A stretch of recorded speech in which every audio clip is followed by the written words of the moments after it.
Warren Buffett नहीं, tech नहीं, investment नहीं, एसआईपी नहीं। Let's look at the Silicon Valley, buddy. Elon Musk. Let's look at Mark Zuckerberg. Let's look at Steve Jobs. Let's look at Bill Gates. Epstein, my guy. Come on. There's no way you don't know about this. Her film में same नाम same template, गरीब angry अमीरों के against लड़ने वाला। इसका मेरा favourite example है 1975 की मूवी दीवार। सलीम जावेद की लिखी हुई, Yash Chopra directed, the best example of the गरीब। जो ज्यादातर ऑडियंस लोगों की होगी, फिल्म मेकर्स की होगी, वो हमेशा ही मिडिल क्लास में होगी। मनी की ऐप पर तुम US based gold ETF access कर सकते हो। Same gold exposure but no Fucking locker, ना right. सिक्योरिटी की टेंशन, कोई मेकिंग चार्जेस नहीं। ऑनेस्टली इतना सिंपल होगा मैंने एक्सपेक्ट नहीं किया था। खत्म। Netflix That's unethical. That's borderline unethical. कि you are making a video about how Bollywood brainwash your parents to be poor और उसी वीडियो में तुम्हारा स्पॉन्सर है IND money. Come on, that's borderline unethical. And ये लोग आज मिडिल क्लास होने का नाटक कर रहे हैं क्योंकि 70 साल तक उन्होंने तुम्हें सिखाया कि मिडिल क्लास होना ही अच्छा है। एंड ये तो बस सरफेस है, रियल प्रॉब्लम तो सामने तब आई जब मैंने एनालाइज करी जितनी बॉलीवुड मूवीज में कर सकता था। एंड सब में एक पैटर्न दिखा। बॉलीवुड की लगभग हर फिल्म में विलन अमीर होता है, हीरो गरीब होता है, स्टॉक मार्केट स्कैम होता है, real estate. That's kind of true. That's all of that is kind of true. I mean, it all also depends on the way you're looking at things. Like, of course, you can have the whole idea कि देखो evil लोगों को wealthy दिखा रहे हैं और ये सारी चीज़ें दिखाते हैं, but at the same time, it is also true. So one way you can look at the films or the stories is कि अमीर लोग बहुत हरामी होते हैं और गरीब मिडिल क्लास लोग अच्छे होते हैं. The second way, which I think is the more accurate one, if you look at films, it's more like कि you should focus more on the interpersonal relationships you have with people rather than the wealth that you generate throughout time. क्योंकि wealth जो तुम generate करो उससे घंटा फर्क नहीं पड़ता है. अल्टीमेटली जो इंटरपर्सनल रिलेशनशिप्स होते हैं तुम्हारे लोगों के साथ, उनसे तुम्हारी लाइफ मीनिंगफुल बनती है, उनसे तुम्हारी लाइफ अच्छी या फिर बुरी बनती है. So there are two ways of looking at it. One, I think the Vedant is portraying is a very cynical view, which not to say that cannot be true or that's not plausible. Both are, I think, quite plausible. But I think the stories might be saying more about the second one. कि instead of the outwardly wealth, focus on interpersonal relationships. भाई गरीब लोग भी तो हरामी होते हैं, बस कैपेबिलिटीज़ की बात है. Not as much. तेरी बात कुछ काफ़ी हद तक सही है, but there is sort of a difference. I'll get to it. एक अच्छा इंडियन कैसा दिखता है for the next 50 years. Story simple थी. राधा प्लेड बाय नरगिस एक गरीब फार्मर की वाइफ. उसकी पूरी फैमिली दबी हुई है पैसों के उधार के तले. वो डेट, वो उधार जो दिया था सुखी लाला, गांव का जमींदार. अब सुखी लाला प्लेड बाय कन्हैया लाल को ध्यान से. ये मोटा है, ग्रीडी है, औरतों को घूरता है. 500 रुपए के लोन पर 75% इंटरेस्ट लेता है और जब राधा की फैमिली भूख से मर रही होती है तो वो ऑफर करता है हेल्प करने की in exchange for her body. सुखी लाला था वेल्थ का personification on Indian screens and evil का असली How much interest does he want on the body?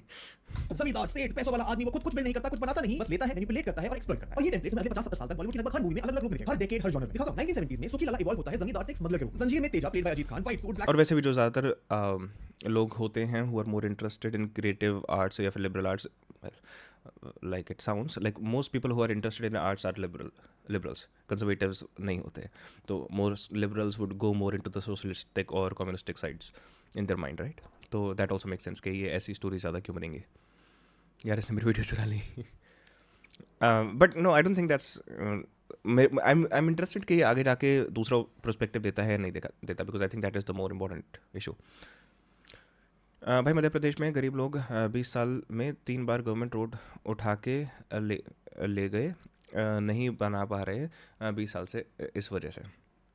Sunglasses, एक सुआ बिजनेसमैन जिसके अंदर एक किलर छुपा है. काली चरण में अजीत खान फिर से बनता है लायन. सारा शहर मुझे लाइन के नाम से जानता है. International crime Lord, import export का धंधा, स्मगलिंग एम्पायर. टेम्पलेट सेम है, बस कॉस्ट्यूम है. 1980s में तुम्हें और बड़ा जाता है. शान में शाकाल प्लेड बाय कुलभूषण खत्म. इंडियन सिनेमा का पहला James Bond style super villain. इसका अपना प्राइवेट आइलैंड था, पेट शार्क्स थे, क्रोकोडाइल्स थे, hidden chambers, high tech gadget, acid tanks जिनमें वो लोगों को फेंकता था. Old physical calculating. तो 1980s में एक फैमिली थिएटर में बैठी. वो और उनके बच्चे देख रहे हैं कि एक अमीर आदमी होता कैसा है. ये सब वेल्थ की डेफिनेशन थी उनके लिए. वॉरेन बफे नहीं, टेक नहीं, इन्वेस्टमेंट नहीं, एसआईपी नहीं, कंपाउंड इंटरेस्ट नहीं. ये and it don't stop there. 1987 में आती है mister India. And Amrish Puri का मोगैम्बो बनता है the Mount Everest of Bollywood villain. Retired आदमी. Wait, isn't Warren Buffett the same? Like, he hasn't really created anything. He just invested money and held on to it. Wait, कौन से example दिए उसने? General dictator India conquer करना चाहता है. वो और उनके बच्चे देख रहे हैं कि एक अमीर आदमी होता कैसा है. ये सब वेल्थ की डेफिनेशन थी उनके लिए. वॉरेन बफे नहीं, टेक नहीं, इन्वेस्टमेंट नहीं, एसआईपी नहीं. Tech world. Let's look at the Silicon Valley, buddy. Let's look at it. How is it doing? Let's look at Elon Musk. Let's look at Mark Zuckerberg. Let's look at Steve Jobs. Let's look at Bill Gates. Let's look at Epstein. My guy, come on. There's no way you don't know about this. क्या हाल है मेरे काइन? Thanks for joining the stream. How are you? Compound interest नहीं. ये and it don't stop there. 2 भाषा में पूछा मैंने क्या हाल है, तो 2 भाषा में एक्सपेक्ट द आंसर. 1987 में आती है mister India. And Amrish Puri का मोगैम्बो बनता है the Mount Everest of Bollywood villain. Retired army general dictator India conquer करना चाहता है. सीक्रेट आइलैंड है विद मिसाइल, गोल्डन टेक, एंटाई गोल्डन ब्लैक का आउटफिट है, हर उंगली पर रिंग्स है. उसका कैचफ्रेज भी है जो लगभग हर इंडियन बच्चे को याद भी है. मोगैम्बो खुश हुआ. अमरीश पुरी को इस रोल के लिए 1 करोड़ रुपए मिले थे 1987. अब खुश भी ना हो मेरा बंदा. Indian cinematic point. वो इंडस्ट्री ने एक प्रीमियम पे किया था वेल्थ को टेरिफाइंग दिखाने के लिए. और भी एग्जांपल्स हैं. Doctor Michael dang, Anupam Kher. भाई ये बीकेल क्या बोल रहा है इस पॉइंट पे? मैं सुन भी नहीं रहा. चोर है का. ਵਧੀਆ ਤੁਸੀਂ ਦੱਸੋ. इंगे पुंगे लिंगे. I'm alright, not too bad. Thanks for asking. उसके याद के जख्म जब भरने लगते हैं किसी बहाने उससे याद कर लगते हैं। हग दिया बिंदरे ने, हग दिया, ऐसे नहीं फटेगी भाई। Terrorist with unlimited resources cold calculating कितना अमीर की इंटरनेशनल टेररिज्म फंड कर सके। Agneepath Kancha Cheena Danny Denzongpa drug lord village control करता है। राम लखन केसरिया विलायती लिटरली विदेश जाने वाला। Gulshan Grover rich gangster ruthless. And ये लिस्ट में बहुत घंटों तक कंटिन्यू कर सकता हूं, पॉइंट्स में समझ आ गया। अगर कैरेक्टर अमीर है तो वो करप्ट है एवरी सिंगल टाइम। 70 साल तक इंडियन ऑडियंस ने यही देखा है कि अमीर आदमी कैसा होता है, मैनिपुलेटिव, एक्सप्लॉइटेटिव, डेंजरस। एंड हम सोचते हैं कि क्यों इंडियन मिडिल क्लास अमीर लोगों को वेल्थ को ट्रस्ट नहीं करती। बिजनेसमैन वर्ल्ड को हमें इनहेरेंटली सस्पिशियस लगता है। वेल्थ होना मॉरली रॉन्ग फील होता है। आई नो तुम थोड़े स्केप्टिकल हो, पर इसी को तुम But this is a very wrong time to bring out this video, Vedant, especially when things are revealing about the elites. Elon Musk तो 2018 में भी YouTube में आके how to roll a perfect cannon roll के videos पे review कर रहा था क्या? कैसे वो डीप प्रोग्रामिंग और ये तो बस कहानी की शुरुआत है। क्योंकि मैंने सीखा कि पैसा होना आपको एक बुरा आदमी बनाता है, पर I don't make videos like these guys because actually ये जो videos हैं, to be fair, I think I can make good videos like this. I do think so. You guys be the judge for that क्योंकि तुम मुझे सबसे ज़्यादा देखा है. So I do think I can make good videos like these. लेकिन मेरे ख्याल से जितना nuance इन videos में चाहिए होता है उतना nuance अगर तुम provide करने लग जाओ तो people will be bored and people will click away. I genuinely think so. फिर चाहे वो वेदांत रस्टी हो गया, चाहे वो AVTV हो गया, चाहे वो ज़्यादातर लोग हो गए. Like कुछ लोग हैं जैसे जॉनी हैरिस वगैरह टाइप की वीडियोस जो लोग बनाते हैं, like they are like cinematically really well edited, बहुत सारी चीज़ें अच्छी कर रखी हैं, तो कुछ अच्छा लगा देखा तो उसमें like that's just too much effort dude, that's just too much effort. I don't know how much nuance does he provide दो, टू बी ऑनेस्ट. कि हीरो से हमने क्या सीखा? क्योंकि अगर विलन अमीर थे तो हीरो को क्या होना चाहिए? गरीब. और गरीब होना एक अच्छे आदमी की पहचान बन गया. गरीब इंसान अच्छा इंसान होता है, ये दिखाना बॉलीवुड की जरूरत है. Not So by the way, the argument he is giving goes back to Nietzsche. जो ये argument है. only because Indian society उस समय पर मेजरली गरीब थी, but also because it fit the narrative very well. और किसी भी एक्टर ने ये उतने अच्छे से एस्टैब्लिश नहीं किया जितना I am planning to, however, I need to write it down actually. I am planning to write more essays. I've done it before, मतलब unpublished essays, but I want to do them more even now. एक आदमी ने. Amitabh Bachchan the angry young man. 1973 से 84 तक के decade में Amitabh Nuance define. Nuance यानी कि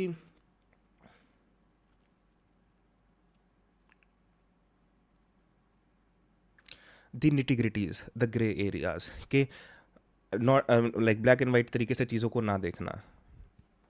जैसे मैंने बताया कि एक रीज़न तुम इसको ये दे सकते हो कि फिल्म्स में ये जान के दिखा रहे हैं कि गरीब बंदा अच्छा, अमीर बंदा बुरा, ताकि लोग अमीर ना बने शायद, या फिर अमीर बनने के लिए एस्पायर ना करें. द न्यूआंस वुड बी कि the other way of looking at these stories is like कि डजंट मैटर यूर रिच और poor, you got to focus on your interpersonal relationships, the relationships you are building, and that's what life is about, that's what gives you happiness, which is true.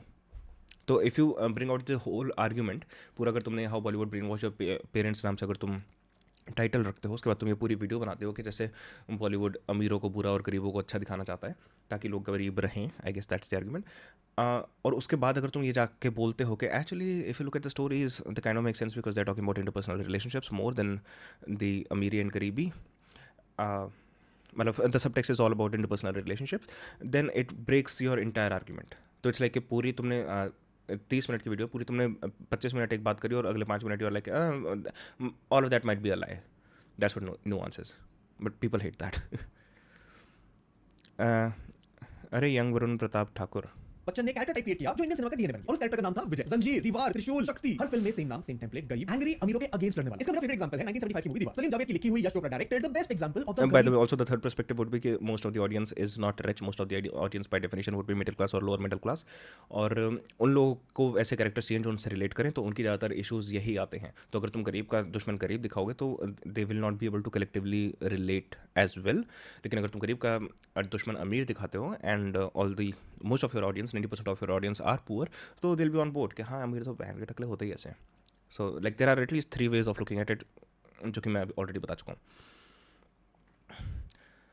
Manu Pratap नहीं भाई, Sony Max देख. Hero programme story है. दो भाई विजय और रवि बचपन में देखी एक्सट्रीम पॉवर्टी. बाप पब्लिकली ह्यूमिलेट होता है, गांव छोड़ के भाग जाता है, मां अकेली 2 बच्चों को पालती है, जिसमें विजय बड़ा होता है, स्मगलर बनता है, अमीर बनता है. रवि बड़ा होता है, पुलिस ऑफिसर बनता है, पर गरीब रहता है. और फिर आता है वो सीन, इंडियन सिनेमा का सबसे iconic scene. Vijay the smuggler अपने भाई रवि को चैलेंज करता है, मेरे पास बिल है, प्रॉपर्टी है, बैंक बैलेंस है, बंगला है, गाड़ी, क्या तुम्हारा? और रवि जवाब में कहता है, मेरे पास माँ है. ध्यान से सुनोगे तो विजय एसेट्स लिस्ट करता है, बंगला, प्रॉपर्टी, बैंक बैलेंस, गाड़ी, ये सब एसेट्स हैं, फाइनेंशियल एसेट्स. और फिल्म कहती है ये सब वर्थलेस है. मां के कंपैरिजन में ये सब कुछ नहीं है. पैसा कमाया गलत, वेल्थ कमाई गलत, क्योंकि गरीब रहकर अपनी वैल्यूज रखना ज्यादा सही है. ये scene Yes, because that's the basic moral code हमारी सोसाइटीज जो फॉलो करती हैं. नाउ यू कैन आर्ग्यू कि that moral code is right और wrong. I definitely think it is right.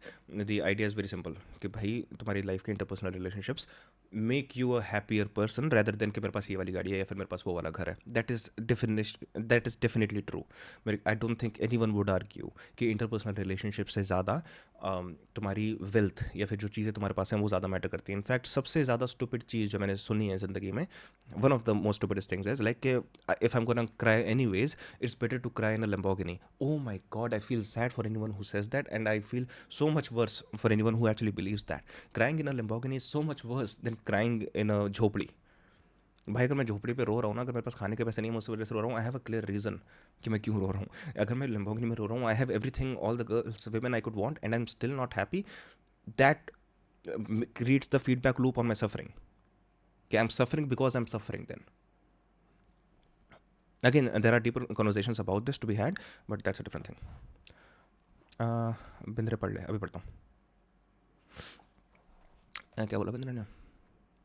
कुछ ऐसा हो रहा है आज पार. अच्छा पार्थ ने, ओके, उससे ज़्यादा इतनी आइकॉनिक नहीं है. 1975 से अब तक की बात देखा गया है, जगह जगह से कोट करा जाता है, इसकी पैरोडीज बनती हैं, आज भी मेमोरेबल है, आइकॉनिक है, और हर बार ये एक सेम लेसन देके जाता है कि वेल्थ और मोरालिटी ऑपोजिट है and you have to choose one. Film का एंड भी देखो, विजय जो अमीर है मरता है भगवान के सामने मां की गोद में, और रवि जो गरीब है हीरो है जिंदा. और ये सिर्फ दीवानी थी. जंजीर में विजय कॉलेज इंस्पेक्टर है, गरीब है, अमीर स्मगलर से लड़ता है. त्रिशूल में विजय अपने अमीर बाप से बदला लेता है, उसकी कंपनी डिस्ट्रॉय करता है. काला पत्थर में विजय कोल माइन वर्कर है, माइन ओनर के खिलाफ लड़ता है. कूली में विजय रेलवे पोर्टर है, लिटरली कूली रिच एक्सप्लॉइटेशन के खिलाफ लड़ता है. यू कैन थिंक ये इतना सीरियसली नहीं है, सिवाय तब से बना रहे हो, but you can not ignore the fact. Hero हमेशा गरीब है, हीरो हमेशा स्ट्रगल में है, हीरो हमेशा अमीर लोगों के खिलाफ लड़ रहा है. और जब हीरो अमीर बनता है जैसे दीवार में, तो वो मत. इसको डीप प्रोग्रामिंग नहीं, इसको मॉरल एजुकेशन कहते हैं, जो आपके अंदर डीप रूटेड छोड़ जाती है एक अच्छे इंसान की डेफिनेशन. और ये पैटर्न अमिताभ के बाद खत्म नहीं हुआ. 1986 में आई नाम, जिसमें संजय दत्त गरीब है, कुमार गौरव अमीर है और मिडिल क्लास तक है. तेजाब में अनिल कपूर एक स्ट्रीट आर्टिस्ट है. 1993 की दामिनी में एक मिडिल क्लास औरत की लड़ाई है अमीर ससुराल के खिलाफ. एंड ये हिंदी सिनेमा की सबसे आइकॉनिक फिल्म है, तो तुम सोच सकते हो कि क्या इम्पैक्ट हुआ. But once again you can not disregard the fact कि ये सारी चीज़ें तुम्हें एक मॉरल लेसन दे रही हैं, और मॉरल लेसन जिन लोगों को दे रही है, majority of that audience is middle class और लोअर मिडिल क्लास.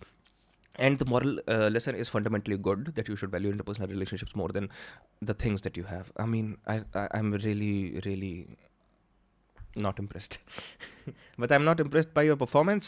डेकेड्स तक इतनी सक्सेसफुल फिल्म में गरीब होने को नोबल और स्ट्रगल को एडमिरेबल दिखाई. अमीर बनने का मतलब है कि तुमने ऑटोमेटिकली कुछ गलत किया है. If you are still thinking रस्सी में ज्यादा सोच रहे हो, you can look back into your own life, into your family. That is the reason हमारे आसपास में कोई अमीर इंसान आता है तो उसके बारे में बुरा सोचते हैं. जब तुम अपने पेरेंट्स ज्यादा पैसे कमाने लगते हो तो तुम्हारे पेरेंट्स अनकंफर्टेबल हो जाते हैं, क्योंकि पैसा सब कुछ उनका फेवरेट डायलॉग है, शो ऑफ करना उन्हें गलत लगता है. इसीलिए मेरे पास मां है सिर्फ एक डायलॉग नहीं था, ये एक फाइनेंशियल फिलॉसफी थी जो हमने इनहेरिट कर. लेकिन एक बार जब बॉलीवुड ने तुम्हें अमीर बनने से डरा दिया, पर वो तुम्हें पैसा कमाने से नहीं रोक सकते थे, इसलिए उन्हें तुम्हें ये भी बताना था कि पैसा रखना है तो कहां रखो. और यहां से दूसरा ट्रैप सेट होता है.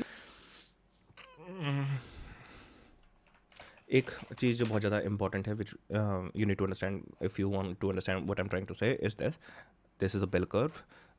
ऊपर से इतना पॉइंटेड बेशक ना हो, लेकिन that's the idea. The most poor people will be here. This is quantity, QUAN, and this is wealth. जो अमीर से अमीर लोग होंगे बहुत कम होंगे क्वांटिटी में, जो गरीब से गरीब लोग होंगे वो भी बहुत कम होंगे क्वांटिटी में. Like the poorest of poors and the richest of riches, वो बहुत कम होंगे क्वांटिटी में. लेकिन जो मेजॉरिटी है वो हमेशा मिडिल क्लास ही रहेगी बाय डेफिनेशन. चाहे मिडिल क्लास पे 20 करोड़ की इनकम हो, they would still be middle class because if there is like someone who has an income of 2k crore, right? And middle class cannot get up here unless you force complete equality of outcome. So middle class cannot go up there. So this is the most fundamental definition of amiri garibi and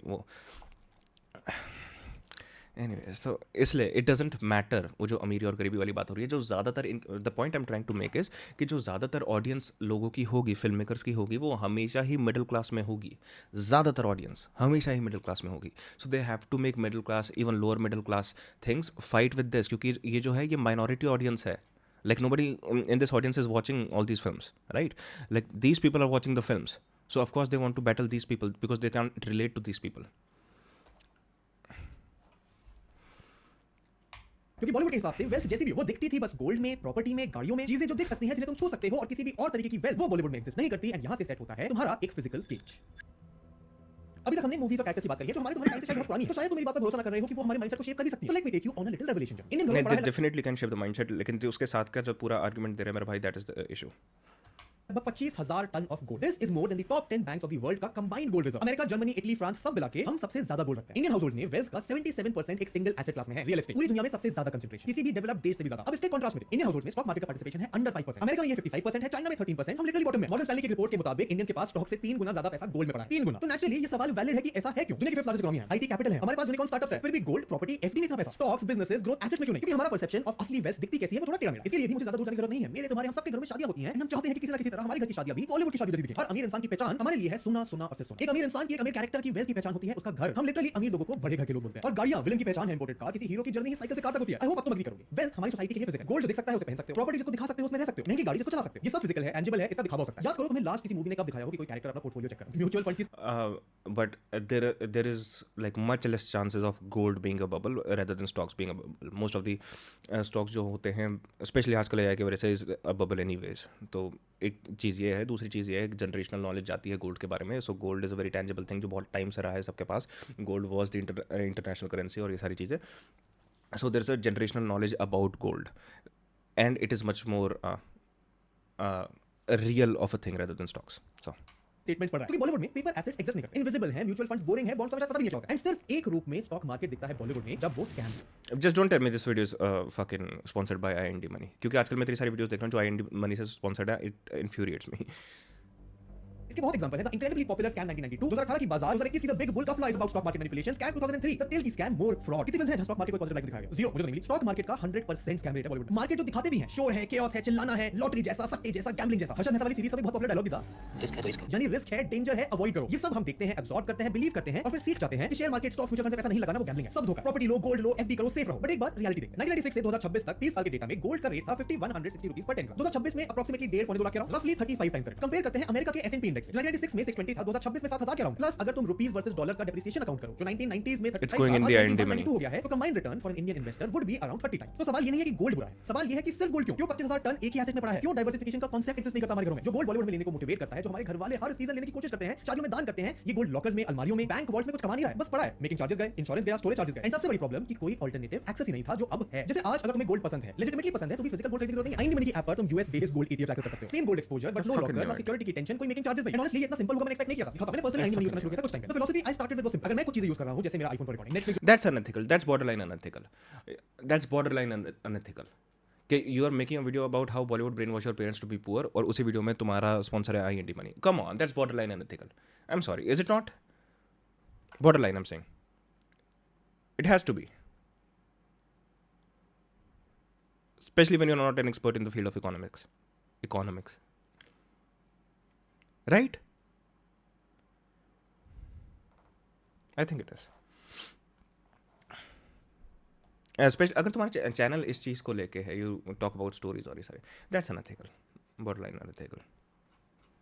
how unethical?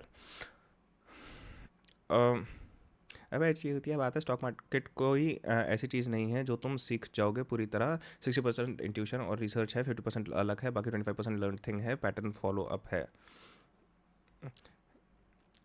How unethical? Good question. I should be able to answer that question. Well it's unethical because कि तुम एक problem बता रहे हो और वो problem एक बहुत ही गुड फेथ में बताई जा रही है. तुमको बस एक ये बताया जा रहा है कि देखो भैया तुम्हारे पेरेंट्स के साथ ये सब हुआ है, इसलिए पूरी सोसाइटी इस तरीके से बॉलीवुड ने टार्निश कर दी है. तो तुम एक रिलेटेबल एस्पेक्ट बना रहे हो उस चीज़ में. जस्ट सो हैपन्स उसका जो सोल्यूशन है उस पूरी प्रॉब्लम का, that is also my sponsor, which means I have gotten money to promote this thing. You see what I am saying? तो दैट क्या कहते हैं उसको क्या कहते हैं यार? अभी मैं फीवर में हूँ तो मेरे दिमाग में मेरा धीरे चल रहा है. क्या कहते हैं उसको? What of interest? Conflict of interest. So that's in my opinion that's conflict of interest. कि अगर तुम पूरी बात कर रहे हो कि ओ ये देखो हगी बड़ी है दुनिया, बॉलीवुड ने ब्रेन वॉश करके गरीब रखा हुआ है दुनिया को, ओ बाय द वे इस वीडियो को स्पॉन्सर है IND Money, that's conflict of interest without a doubt. So basically what it becomes is कि तुम्हारी जो फर्स्ट 15 मिनट्स तुमने अभी तक देखे हैं, दैट बिकम्स द प्रॉब्लम और solution becomes my sponsor for which I am being paid for. If anyone wants to fight me on it, let me know. ये कैसा टाइटल है? क्या हाल inspector? How are you doing? Thanks for stream. जो मैं literally रोज देखता हूं, Microsoft, Nvidia, then why not use that? ये मेरा actual account. US stock section में जाते हो तो तुम्हें मिलता है Netflix, Nvidia, Apple, Microsoft, Google, Tesla, सब कुछ। अब नॉर्मली एक एप्पल शेयर का प्राइस अराउंड 260 मतलब 25-26 हज़ार। बट आई नहीं ऐप पर तुम फ्रैक्शनल इन्वेस्टिंग कर सकते हो, मतलब तुम 100 रुपए से स्टार्ट करके एप्पल के शेयर का एक छोटा हिस्सा ले सकते हो। फुल शेयर नहीं चाहिए, जितना अफोर्ड कर सकते हो उतना लो। मैंने भी ऐसे स्टार्ट किया। एंड इसे बाय करना भी बहुत सिंपल है। स्टॉक सेलेक्ट करो, अमाउंट डालो, कंफर्म करो एंड डन। अगर तुम्हें gold ETF, silver ETF, copper ETF किसी में भी इन्वेस्ट करना है, प्रोसेस सेम है। अगर रेगुलर इन्वेस्ट करना है तो एसआईपी स्टार्ट कर सकते हो सिर्फ 500 रुपए से। हर महीने ऑटोमेटिकली इन्वेस्ट होता है। इसे सेटअप करना भी बहुत आसान है। आई की ऐप डाउनलोड करो, उसमें अपने इंडियन फोन नंबर से साइन अप करो, अपना केवाईसी वेरिफिकेशन करके 10 मिनट के अंदर अपना यूएस स्टॉक्स अकाउंट ओपन करो। जैसे ही तुम्हारी US By the way, I think also मेरे ख्याल से if you look at stock market, American stock market, I could be wrong. सुमन तेरे को अगर stock market के बारे में पता है तो you can tell me. तो if you look at American stock market versus normal, उसको अगर तुम खरीद रहे हो stocks को, तो you can see the graph कैसे ऊपर जा रहा है, right? You can see the growth के कितनी wild growth है भाई, सीधा ऊपर ऊपर ऊपर American stock market में generally, right? लेकिन if you compare that to buying the stocks with gold, then it's a decline, even in the long term. अभी जो which is I think last year तक का जो डेटा है, if I'm not wrong about this, I think I'm right about this. Someone might know more. But I don't know what it's called कि if you buy stocks based on with gold, वो graph where you can get that graph, I don't even know. Or you have to create it somewhere. I don't even remember कहाँ सुना था, कहाँ पढ़ा था मैंने. Account में fund transfer हो जाएंगे तो इन्वेस्टमेंट करना शुरू कर सकते हैं। अगर रेगुलर इन्वेस्ट करना है तो तुम एसआईपी सेट कर सकते हो। सिर्फ रुपीस 500 से स्टार्ट होता है, हर महीने पैसे ऑटोमेटिकली इन्वेस्ट होते रहेंगे। जो ओनली कॉन्ट्रास्ट है कि इसमें वो श्योर नहीं है जो स्कैम 1992 टाइप सीरीज में। वो कियोस नहीं है, डिजिटल है, रिलायबल है, कंसिस्टेंट है, काम भी करता है। इसके बारे में और बात अभी हम थोड़ी देर में करेंगे, पर पॉइंट ये है कि टैंजिबल वेल्थ को सही और मार्केट को गलत दिखाना बॉलीवुड की एक चॉइस थी। वो चॉइस जो हमें रेगुलरली पुश करती रही दिखावा कल्चर के ट्रैप में। ये बात हम सब जानते हैं। For a society like India that is so scared of money, show off करना हमारा फेवरेट पास टाइम। सबके घर में किसी ना किसी ने शादी लोन लेके करी है, क्योंकि Okay. खानदान की इज्जत का सवाल है। लड़कों के पास अगर घर ना हो तो उनकी शादी नहीं होती। लड़की अगर साथ में गोल्ड ना लेके आए तो उसको एक्सेप्ट नहीं किया जाता। साउंड अनकंफर्टेबल, बट ये समाज की रियलिटी है जिससे मैं और तुम वाकिफ हैं। तुमने हम साथ देखिए, उस मूवी में 6 दिन की शादी थी, हर दिन नया फंक्शन, इतने मेहमान की फ्रेम में फिट नहीं होते। 2 स्टेट्स में 2 फैमिलीज लिटरली कंपीट करती हैं कि किसकी शादी ज्यादा बढ़िया होगी। बैंड बाजा बारात में तो शादी गोल्ड का लॉन्ग टर्म में रिटर्न नॉर्मल एफडी के आसपास होता है, but that's not what I'm saying though. You dig up, yep, big dip आया था और शायद रिसेंटली भी आया था बिग क्रैश गोल्ड में. आई थिंक अभी लाइक लास्ट मंथ और सो. ये बिजनेस है, डेस्टिनेशन, डिजाइनर, करोड़ों का बजट। ये सब मूवीज नहीं है, इनको तुम ट्रेनिंग वीडियोस मान सकते हो। इन मूवीज में एक्ट्रेसेस की looks literally wedding trends define करती हैं। लाखों करोड़ों खर्च होते हैं इन लहंगों में ताकि इन मूवीज की एक्ट्रेसेस के लुक्स भी क्रिएट किए जा सकें। Real inverse relationship, you're asking me? I think so. Life में एक एवरेज इंडियन वेडिंग की कॉस्ट है 12 लाख रुपए। अपर मिडिल क्लास में 50 लाख से 1 करोड़ तक। न जाने कितने घरों में पेरेंट्स का रिटायरमेंट फंड एक रात में खत्म हो जाता है क्योंकि पड़ोसी से बड़ी शादी करनी है। यही ऑब्सेशन में घर से भी है। बागबान में अमिताभ बच्चन के बच्चे उन्हें रिस्पेक्ट तब तक So करते हैं। basically जो ये बात कर रहे हैं, okay, again, remember, I'm not an expert in anything, पहली बात तो. दूसरी बात डेफिनेटली इकोनॉमिक्स में तो कभी भी नहीं. What I'm saying is, जो भी रस्टी कह रहा है कि if you look at this, ठीक है, and if you look at this, so this would be gold, ठीक है, and this would be your market, right? American market, ठीक है, that's what Rusty is saying. But a flying bird told me a fact कि अभी हम क्या देख रहे हैं कि initial investment, final value, right? This is what we are saying. But if you were to do an SIP type की चीज़, but instead of अपने इनकम का कुछ पैसा SIP में डालना, instead what you are doing is कि तुम्हारे पास बहुत ज़्यादा गोल्ड है और तुम धीरे धीरे उस गोल्ड को निकाल के वो SIP में कन्वर्ट कर रहे हो, तो you will end up in loss. Does that make sense? से instead of initial value to final value what you doing is तुम SIP क्रिएट कर रहे हो थोड़ा थोड़ा गोल्ड निकाल के एंड मार्केट में वो पैसा डाल रहे हो, so you and up in loss. So and this is a very important distinction which needs to be talked about, I think, but I don't understand it enough to talk about it. But Suman says yep, तो I feel more confident in this. मेरा video इससे better था, इसने art point of view से कुछ बनाया. अरे तूने सच में वीडियो लिखी थी क्या पार्थ? तूने बनाई क्यों नहीं? बना दे जब तक उनके पास घर है। घर चला गया तो बच्चों ने मां बाप को बांट दिया 1 महीने के लिए। कपूर एंड सन्स में फैमिली प्यार से नहीं प्रॉपर्टी डिस्प्यूट से जुड़ी है। 77% इंडियन वेल्थ रियल एस्टेट में है, लॉक्ड इन लिक्विड, जनरेशंस तक फंसी हुई, जिसकी वजह से हर घर में प्रॉपर्टी करना होता है। अब बॉलीवुड से फ्यूल दिखावा और प्रॉपर्टी दोनों प्रॉब्लम, लेकिन इससे बड़ी एक और प्रॉब्लम है स्पेसिफिकली वुमेन के लिए, समथिंग वी कॉल द स्त्री धन फ्रेमवर्क. विवाह याद करो, एक सिंपल फिल्म है, मिडिल क्लास फैमिली है, लेकिन दुल्हन बिना ज्वेलरी के निकले इम्पॉसिबल. हार चाहिए, मांग टीका चाहिए, नथ चाहिए, बैंगल्स चाहिए. अम्टी शर्मा की दुल्हनिया में आलिया के पापा पूरी फिल्म स्ट्रगल करते हैं. क्यों? क्योंकि उन्हें बेटी को सही ज्वेलरी देके भेजना है, उनकी इज्जत का सवाल. और ये सब होता है स्त्री धन के नाम. स्त्री धन मतलब ये औरतों का है, इमरजेंसी हो जाए तो उनका. सुनने में प्रोग्रेसिव लगता है, रियलिटी में बिल्कुल उल्टा. क्योंकि वो गोल्ड कौन डिसाइड करता है कब खरीदना है? फैमिली. वो गोल्ड कौन डिसाइड करता है कहां रखना है? ससुराल. वो गोल्ड बाहर कब आता है? शादी में, फंक्शन में दिखाना हो तब. इमरजेंसी में अगर बेचना पड़ जाए तो ये तो खानदान की इज्जत है. ऐसे भी नाम स्त्री धन पर कंट्रोल जिस स्त्री का है उसके अलावा सब. अगेन मैं ये नहीं कह रहा हूं कि गोल्ड गलत है, गोल्ड ने वैल्यू दिया है. सेंट्रल बैंक्स भी बोल रहे हैं 2023 में 1000 प्लस टन गोल्ड खरीदा गया दुनिया के सेंट्रल बैंक के द्वारा. That's not true. इमरजेंसी में बहुत से लोग गोल्ड बेचते हैं, अनफॉर्चुनेटली बेचना पड़ता है, but that is always looked as the last thing कि भैया और अगर कुछ भी नहीं है तब इसको बेचेंगे. दैट्स व्हाट इमरजेंसी मीन्स कि जब कुछ भी नहीं बचा तुम्हारे पास तब तुम उस गोल्ड को बेचोगे. So that makes sense. And generally when I don't know if that is a reliable pattern, again this is not an investment tip, but जब भी स्टॉक मार्केट बहुत ज़्यादा डाउनफॉल पे होती है, gold is usually still up. भाई मैं accounts में 7 बार फेल हो गया, कोर्स 6 सेमेस्टर का है. Okay, so why don't you start studying accounts बड़ी? मेरा भी सेम ही है मेरा भाई. गोल्ड एक सॉलिड एसेट है, बट गोल्ड क्यों? सिल्वर भी एसेट है, सिर्फ बर्तन और ज्वेलरी में नहीं, ये सोलर पैनल्स में लगता है, ईवीज में लगता है. इंडस्ट्रियल डिमांड इतनी है कि 50% सिल्वर इंडस्ट्री में जाता है. कॉपर क्यों नहीं? एक ईवी में 3 से 4 गुना ज्यादा कॉपर लगता है पेट्रोल का. फ्यूचर का मेटल है ये. प्लैटिनम क्यों नहीं? गोल्ड से भी ज्यादा रेयर है. 70% सप्लाई सिर्फ साउथ अफ्रीका से आती है. यूरेनियम क्यों नहीं? न्यूक्लियर एनर्जी का फ्यूल है. एआई को एनर्जी चाहिए, डेटा सेंटर्स को चाहिए, क्लीन एनर्जी के फ्यूचर को चाहिए. पॉइंट इज स्त्री धन या किसी के लिए भी धन सिर्फ फिजिकल क्यों? स्पेशली तब जब ये सब तुम आईएनडी मनी पर मेटल ईटीएफ के थ्रू आसानी से एक्सेस कर सकते हो. Gold, silver, platinum, uranium, copper सब खरीद सकते हो. 100 रुपीस से फ्रैक्शनल इन्वेस्टमेंट कर सकते हो, 500 रुपीस से एसआईपी सेट कर सकते हो. बट ये सब सेकेंडरी है. मेन बात ये है कि ये अनलाइक बॉलीवुड तुम्हारी डीमैट अकाउंट से लिंक है. तुम्हारे नाम पे, तुम्हारे फोन पे, तुम्हारी मर्जी से बाय और तुम्हारी ही मर्जी से बहुत आसानी से सेल. किसी लॉकर में नहीं, खानदान Silver and copper are currently in boom. हाँ, and partly that is because of AI, right? की इज्जत का सवाल नहीं. एंड ये सब सिर्फ औरतों के लिए नहीं, सबके लिए है. And also because of China, if I'm not wrong. समझ नहीं आता वो चूतिया बैलेंस शीट वगैरह. बीसी कॉमर्स का बच्चा नहीं था मैं. Okay, but I don't think that means कि you can not grab the concepts that you have missed. अब तक बॉलीवुड ने हमें बताया है कि अमीर लोगों से डरना है. पैसा अगर रखना है तो सिर्फ फिजिकल एसेट रखना है. लेकिन एक सवाल अभी भी कि अगर कोई इन फिल्मों में अमीर है भी, वो अमीर बना कैसे? उसने क्या बिजनेस बिल्ड किया, क्या इन्वेस्ट किया या रिस्क लिया? नहीं, क्योंकि बॉलीवुड के अकॉर्डिंग वेल्थ बिल्ड नहीं होती, वो तो मिलती है पहले से, इनहेरिटेंस से, या फिर एक दिन सडनली मैजिकली. और यहाँ होता है बॉलीवुड का तुम्हारे दिमाग पर किया हुआ फाइनल ट्रैप सेट, द एक दिन डिल्यूजन. बॉलीवुड की किसी भी मूवी में अगर तुम्हें कोई अमीर कैरेक्टर आज से आगे दिखे तो सिर्फ एक सवाल पूछना, ये अमीर बना कैसे? इंट्रो में हमने K3G की बात करी थी ना, Raichand family, Amitabh Bachchan, Yashvardhan Raichand. Isn't that also true in most cases कि अमीर लोगों के बच्चे ज़्यादातर अमीर होते हैं? Isn't that true on average? Am I wrong about this? Industry से मालिक, बड़ा मैंशन, हेलीकॉप्टर, गाड़ी और फिल्म. कभी ये नहीं बताया कि रायचंद फैमिली करती क्या बनाती है, क्या बेचती है, कितनी प्रॉफिटेबल है, कुछ भी नहीं. वो बस अमीर है. शाहरुख खान जो राहुल प्ले करता है, रायचंद एम्पायर का वारिस, उसका काम क्या है? बिजनेस बिल्ड करना नहीं, उसका काम है परिवार का नाम रोशन करना, ट्रेडिशन को फॉलो करना, सही लड़की से शादी करना. अमीर तो वो पहले से है, उसको बस Right.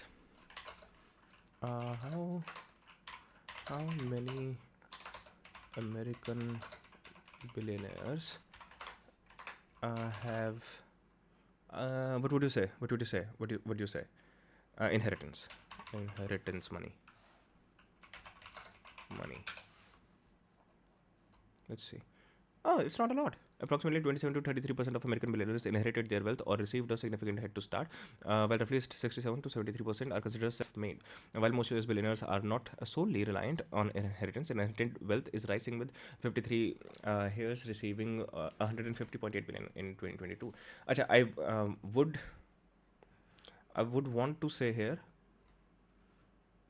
I'm imagining कि okay 27 to 33% normally जो घर बैठे बैठे अमीर होते हैं, but I would also imagine there are a lot of people like Trump. Okay? I took a small $6 million loan from my father and then I built my entire business. So I don't know if it's counting that in this statistic or not.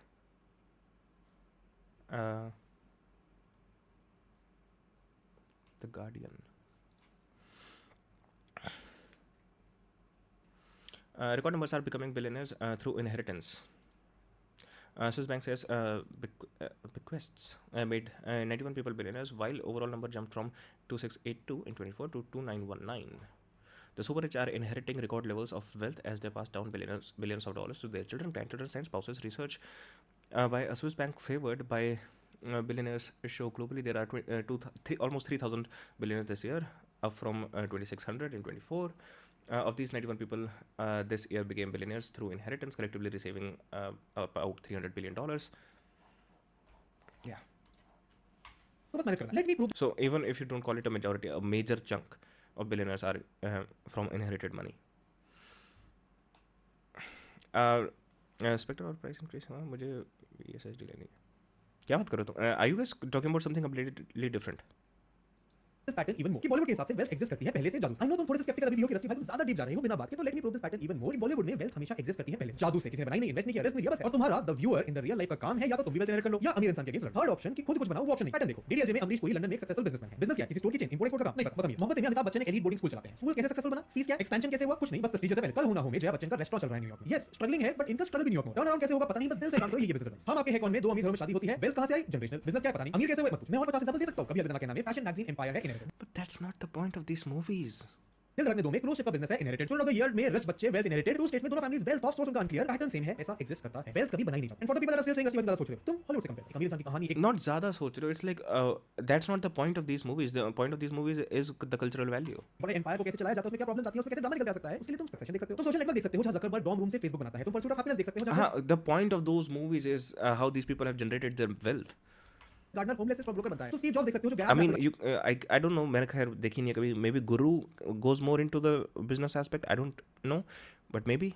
आता है तो money ball देख सकते हो जहां data analytics से baseball team transfer होती है. ये तो कुछ एग्जांपल्स हैं जो of the top of my mind मैंने दिए, तुम नीचे और कमेंट्स में एग्जांपल भर सकते हो. और इन सब फिल्मों में प्रोग्रेस दिखती है, जर्नी दिखती है, स्ट्रगल दिखता है, बिल्डिंग ऑफ वेल्थ दिखता है. And I can challenge you कि तुम मुझे कमेंट्स में बताओ कि बॉलीवुड में ऐसी कौन सी फिल्म है जहां पे एक हीरो ने अपना खुद का बिजनेस बिल्ड किया. I tell you of you, Guru in 2007 वो भी एक अनकन्वेंशनल बिजनेसमैन की कहानी है जिसने सिस्टम तोड़ के पैसा बनाया. या फिर रॉकेट सिंह जो फ्लॉप हो गई और तो मुझे नहीं मिली, बट उसका इंपैक्ट सोचो 3 जनरेशंस तक. ये सब के अलावा लोगों ने देखा कि वेल्थ सिर्फ इनहेरिटेंस आती है, फैमिली से मिलती है, या फिर क्राइम से गलत चीजें करके कमाई जाती है. स्किल, इन्वेस्टमेंट, एंटरप्रेन्योरशिप, वो चीजें कभी स्क्रीन पर नहीं दिखी. It took an independent studio like TVF to showcase a show like Pitchers जो एक एंटरप्रेन्योर की जर्नी दिखाता है. वो भी ड्रामा ज्यादा से बताते नहीं कभी क्या बना रहे हैं, बट इन सारी चीजों की वजह से ही हमारा कल्चर है एक सिक्योर जॉब लेना, अच्छी पढ़ाई करके एक अच्छी नौकरी लेना. क्योंकि हमारे मेंटल मॉडल्स में, तुम मानो या ना मानो, हमारा सिनेमा, हमारा समाज जिसे शेप करता है, उसमें वेल्थ बिल्ड करने का कोई टेम्पलेट नहीं है. एंड इसीलिए it is important two point out tools like IND money जो तुम्हें वो ऑप्शन देते हैं, क्योंकि ये ऑप्शन हमारे तुम्हारे पेरेंट्स ग्रैंडपेरेंट्स के पास एग्जिस्ट नहीं करता था. उनके पास टूल्स नहीं थे कि तुम 100 रुपए से इन्वेस्टमेंट स्टार्ट कर सको, अपनी इन्वेस्टमेंट की इक्विटी रिपोर्ट्स, टैक्स रिपोर्ट्स, अपना पीएनएल कैलेंडर एक जगह पर आसानी से एक्सेस कर सको. उनके पास तो सिनेमा में दिखाया हुआ बस एक और फ्रेमवर्क था, द एक दिन फैंटेसी.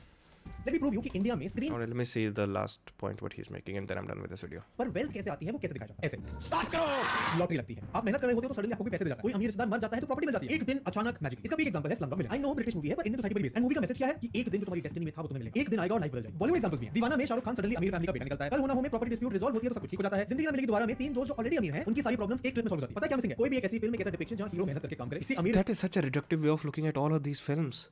इंसान के खिलाफ लड़े ना, थोड़ा थोड़ा इन्वेस्ट करें, 45 तक डिसिप्लिन कंटिन्यू करें और फिर कंफर्टेबल रिटायर. क्यों? क्योंकि वो बोरिंग है. And that's sad because I like Vedant Rashti. But this video is extremely reductive. And I understand कि हर चीज़ थोड़ी बहुत reductive होगी if you are trying to make an argument, because obviously तुम वो चीज़ें लोगे जो तुम्हारे argument को support करती हैं चीज़ें, but that is counterintuitive to how you come up with the theory in itself. The way you come up with the theory is you first look at the things, understand what they mean, and then form a pattern. Not think of a theory like Nietzsche का slave revolt, because that's what this video is. भाई गरीब को invest करवा के मानेगा BC. Reality ये है कि जो स्टॉक मार्केट में जाते हैं वो वेल ऑफ होते हैं, एक बाद इन्वेस्टमेंट और सड़क पे बैठ जाएगा ऐसा गरीब आदमी करे भूखा मरेगा. तमाशा दिखाओ इसको, बावला ही हो जाएगा. Sure he seen the movie. थोड़ा कम समझा मैं, बट स्ट्रेट फॉरवर्ड वाली बात समझ गया Partha. I'll get back to you guys what you're talking about. Great कौन सा लेवल है आपका समझ नहीं है. एक दिन सिनेमैटिक है, एक दिन एक्साइटिंग है. इन्वेस्टमेंट से वेल्थ बिल्डिंग नहीं है. इसका एक और एंगल भी है, the framework called the India only world. India में अमरीश पुरी लंदन में रहते हैं, सक्सेसफुल बिजनेस है. वो अलग बात है कि रोजमर्रा की जिंदगी में वो बस कबूतर उड़ाना डालता है और पंजाब याद करता है. स्वदेश में शाहरुख खान नासा में काम करता है, लिटरली नासा, लेकिन फिर सब छोड़कर अपने देश के लिए कुछ करने जाता है. नमस्ते लंदन में एनआरआई लड़की. Once again, these movies are made for Indian audience. Most असली इंडियन वैल्यू सिखाने की कहानी. मैं ये बिल्कुल नहीं कह रहा हूं कि इंडिया के लिए प्यार गलत है. मैं ये कह रहा हूं कि सिनेमा में एक तरफ आप विदेश को एज एन अपॉर्चुनिटी देखते हो, while being suspicious about, basically saying जो है यही. Hey, don't you read your chats? पढ़ रहा हूँ मैंने बीच में मिस करा ना तुमने. साला तुमने भी वीडियो मिस नहीं करी रस्टी की. यहां से बाहर मत देखो. एनआरआई अगर सक्सेसफुल हो गया बाहर तो उसे रस्टी भाई को हल्के में ले रहा है क्या तू? हमेशा अपनी मिट्टी भूल गए रूप में दिखाते हैं. I must say that you're a typical Indian idiot. बिल्कुल चाहिए. एंड नेचुरली रियल लाइफ में चीजें काम नहीं करती हैं. ना जाने कितने एनआरआईज इंडिया में वापस नहीं आते. इनफैक्ट इमिग्रेशन की लिस्ट में इंडिया काफी आ गया, बट इससे हमारी लाइफ में उतना फर्क नहीं पड़ेगा जितना इस बात से पड़ेगा कि रियल लाइफ में एक दिन कभी नहीं आता. लॉटरी नहीं लगती, अमीर रिश्तेदार हमारी प्रॉपर्टी छोड़कर मरते नहीं, केबीसी में सीट नहीं मिलती. रियल लाइफ में तो वेल्थ बनती है बोरिंग तरीके से, स्लोली, कंसिस्टेंसी. फॉर एग्जांपल अगर तुम आईएनडी मनी पर लॉगिन करके अपनी डिटेल्स भर के 5 मिनट में अपने यूएस स्टॉक्स अकाउंट को सेटअप करके जहां जीरो स्पॉन्सर ही नहीं खत्म हो रहा. हाँ dude, oh my god, how much money did he take from this for this video? Account opening charges हैं, डिपॉजिट के कोई चार्जेस नहीं है, एंड फंड्स ट्रांसफर होने के बाद I mean, we know there's one guy getting rich from this video. At least one. अपने SIP setup करते हो तो तुम्हें दिखेगा कि एक दिन वाला मैजिक कितना बड़ा झूठ है. या फिर यूएस स्टॉक्स में इन्वेस्ट करना देश से गद्दारी नहीं है, उसको डाइवर्सिफिकेशन कहते हैं. हर महीने एक डेट को पैसे इन्वेस्ट होंगे, पोर्टफोलियो में ऐड होंगे, और जब मार्केट ऊपर नीचे होता है तो तुम पैनिक नहीं करोगे क्योंकि तुमने एक दिन की फैंटेसी में सब कुछ दांव पे नहीं लगाया. थोड़ा थोड़ा करके अपनी वेल्थ बनाई. And then there are features like investors. अगर by the way, okay, this is not a investment advice. This is me just saying my thoughts out loud. Please don't take this as investment advice. लेकिन if I were investing for a long term retirement plan वगैरह, मैं US stocks में तो कभी भी ना लगाऊं. I'm sorry. जहां तुम देख सकते हो टू फिगर आउट कि लोग क्या बाय कर रहे हैं, क्या सेल कर रहे हैं. ये सब कोई तुम्हें सिनेमा स्क्रीन पर नहीं दिखाएगा क्योंकि ये बोरिंग है, cinematic. Again, not a investment advice. कोई बैकग्राउंड म्यूजिक नहीं लगेगा तुम्हारी लाइफ में जब तुम्हारा एसआईपी एग्जीक्यूट होगा. कोई स्लो मोशन नहीं होगा जब पोर्टफोलियो 10-12% ऊपर जाएगा. बट रियलिटी यही है कि मूवीज की फैंटेसी रियल लाइफ में काम नहीं करती. Let me give you summary. ये वो ट्रैप्स थे जैसे बॉलीवुड ने लगभग 70 साल तक 3 जनरेशंस का मनी के अराउंड ब्रेन वॉश किया. वेल्थ इविल है, पॉवर्टी वर्च्यू है. वेल्थ तो मिलती है, बनाई नहीं जाती. जो देख सकते हो वही असली है. मार्केट स्कैम है, एक दिन सब बदलेगा. इंडिया में ही रहो, दिखावा करो, घर लो, औरतों को गोल्ड दो. ये हमने देखा, अब्सॉर्ब किया, भरोसा किया. और कहीं ना कहीं इंडिया की ग्रोथ स्टोरी में हम सब इसी से लड़ रहे हैं. इट्स डिफिकल्ट क्योंकि तुम अपने पेरेंट्स को, अपने ग्रैंड पेरेंट्स को और कुछ हद तक अपने आप को भी ब्लेम नहीं कर सकते इन सब में मानने के लिए. उनके पास तो ये ऑप्शन ही नहीं थे. उनके पास तो बस ये मूवीज थी जो सबको सेम चीजें दिखाई. हमारे पास तो है आईडी बनी. 1990s में यूएस स्टॉक्स खरीदना ऑप्शन नहीं, फ्रैक्शनल शेयर खरीदने का कांसेप्ट भी नहीं था. एसआईपी इन ग्लोबल मार्केट को छोड़ो, एसआईपी एक सपना था. उनके पास था गोल्ड, प्रॉपर्टी और एफडी. बस तुम्हारे पास लेकिन है चॉइस, और चॉइस के साथ आती है रिस्पांसिबिलिटी कि तुम वो गलतियां रिपीट ना करो जो हमारी जनरेशन इनहेरिट करती आई है. प्रैक्टिकली बोलूं क्या करना है, जवाब सिंपल. अपनी मेरे भाई वेल्थ कसम से यार गिल्ट ट्रिप तो मत कर अपनी ऑडियंस को to invest in IND money through IND money. एक वीडियो में महीने भर का राशन आ गया भाई के. Fair enough, do you got to make money right. उसकी टॉक्सिसिटी को टॉलरेट करते करते इतनी नामर्दी पे उतर आया कि वो पगली भी पूछने लगी कि कहीं तुम लेस्बियन तो नहीं। शादी के बाद इंसान कितना बदल जाता है। रिस्पांसिबिलिटी अपने हाथ में लो एंड फंडामेंटली डाइवर्सिफाई करो। जैसे निफ्टी 50 में इन्वेस्टमेंट अच्छा है, बट सिर्फ निफ्टी 50 क्यों? आई मनी के साथ तुम S&P 500 भी देख सकते हो, अमेरिका की बेस्ट 500 कंपनीज में इन्वेस्ट कर सकते हो। और जब डॉलर अप्रिशिएट होता है रुपए के अगेंस्ट, जो हिस्टोरिकली होता है, तो आई don't think I have ever seen a video from a YouTuber जिसको मैं एथिकल समझता हूँ, जिसमें इतनी बार स्पॉन्सर आया है। की वैल्यू रुपीस में बढ़ जाती है। आई मनी पर तुमको अपने टैक्स डॉक्यूमेंट्स आराम से मिल जाते हैं, with automated tax reports, PL calendar है, डिविडेंड कैलेंडर है, अकाउंट ओपनिंग फ्री है, डिपॉजिट्स फ्री है, विड्रॉल फ्री है। हमारे यूएस इन्वेस्टमेंट के लिए तो एसआईपीसी प्रोटेक्शन भी है, अप टू $500,000 व्हिच इज रफली 4.5 करोड़ रुपीस। लेकिन ये सब फीचर सेकेंडरी है। प्राइमरी ये है कि तुम्हारे पास अब वो ऑप्शन है जो तुम्हारे पेरेंट्स के पास नहीं था। तुम लिटरली 100 रुपए से शुरू कर सकते हो। तुम बोरिंग, कंसिस्टेंट, अनसिनेमैटिक, अनसेक्सी तरीके से वेल्थ बना सकते हो। कोई मोगैम्बो नहीं बनोगे तुम अमीर होके, कोई मेरे पास माहे नहीं आके बोलेगा तुम्हें, कोई लॉटरी तुम्हारी नहीं लगेगी, कोई एक दिन नहीं आएगा, बस तुम, तुम्हारा फोन और थोड़ा सा डिसिप्लिन। ये I'll बोले clip this. खाएगा नहीं, लेकिन काम ये तुम्हारा जो फंडामेंटल वेल्थ का फ्रेमवर्क 1957 में लिखा गया था, उसे फाड़ने का टाइम आ गया। तुम्हें किसी राइचन जैसे बात की जरूरत नहीं है, तुम्हें किसी मिरेकल की जरूरत नहीं, तुम्हें बस शुरू करना है। जो टूल मैं यूज करता हूं उसका लिंक नीचे डिस्क्रिप्शन। जिम्मेदारी तुम्हारी है, उसे चूज करो। यहां तक आ गए हो तो वीडियो को लाइक करो, चैनल को सब्सक्राइब करो। हमारी और deep dives on pop culture तुम यहां चेक आउट कर सकते हो। इन्हें देखो and I will see you in the next one. This is not a good video. Problem is lack of critical thinking. India में सब कुछ एक इमोशन है. Oh fuck. My guy, you're falling for the same shit. तुम्हारी गरीबी का सबसे बड़ा रीजन शायद क्रिटिकल थिंकिंग मेरे भाई कौन कहा गया? Problem is lack of. तुमने कितनी क्रिटिकल थिंकिंग अप्लाई करी है अपनी इस वीडियो में? Come on dude.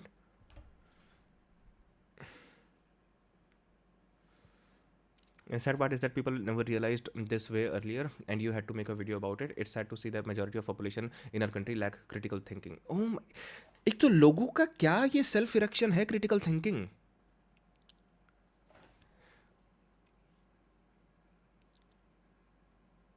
Critical thinking is masturbation. It really is. जिस तरीके से कल्चर में यूज होती है, without a doubt. I think so critically.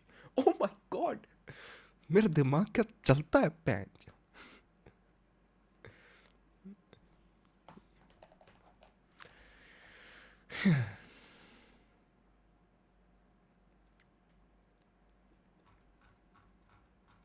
I'm sorry, Vedant. This was not a good video.